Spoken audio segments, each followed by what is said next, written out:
মাধ্যমিক পরীক্ষা চলাকালীন অসুস্থ হলো ৩ পরীক্ষার্থী।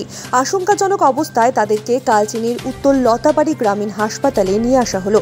ডুয়ার্সের কালচিনি ব্লকের ঘটনা। মঙ্গলবার মাধ্যমিক পরীক্ষার ভূগোল পেপার ছিল। পরীক্ষা চলাকালীন কালচিনি ব্লকের হ্যামলিন্টনগঞ্জ হাই স্কুলের 2 পরীক্ষার্থী মাধবী মণ্ডল ও কাজল শাহ অজ্ঞান হয়ে পড়ে। তাদের সেন্টার ছিল ইউনিয়ন একাডেমি কালচিনি গার্লস স্কুলে।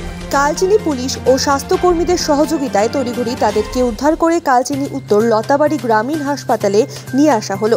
চিকিৎসার পর চিকিৎসাধীন অবস্থায় তারা পরীক্ষা দিচ্ছে। অপরদিকে কালচিনি ব্লকের গারোপাড়া বিধানচন্দ্র হাই স্কুলের ছাত্রী ঋতিকা ওরাও পরীক্ষা চলাকালীন অসুস্থ হয়ে পড়ে। তার সেন্টার কালচিনি হিন্দি হাই স্কুলে ছিল। কালচিনি পুলিশের সহযোগিতায় তাকে কালচিনির উত্তর লতাবাড়ি গ্রামীণ হাসপাতালে নিয়ে আসা হয়। চিকিৎসাধীন অবস্থায় পরীক্ষা দিচ্ছে সে।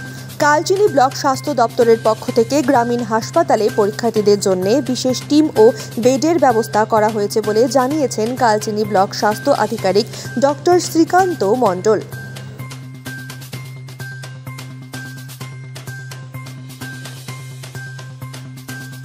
এটা আমাদের ইউনিয়ন একাডেমি গার্লস স্কুলে আমরা একটা খবর পেলাম যে আমাদের যে ডেবিউট ছিল এএসআই বললো যে একজন ছাত্রী ইনজিওর সেন্সলেস হয়ে গেছে। তো আমরা যত তাড়াতাড়ি ভাবলাম যে এটাকে রিকভারি করে হসপিটাল নিয়ে আসি, কারণ কি এক্সামটা খুব গুরুত্বপূর্ণ। সেই জন্য আমরা তাড়াতাড়ি ওকে নিয়ে আসি হসপিটালে ভর্তি করি। এখন ওর ট্রিটমেন্ট চলছে, এক্সাম দেওয়ার জন্য রেডি হচ্ছে।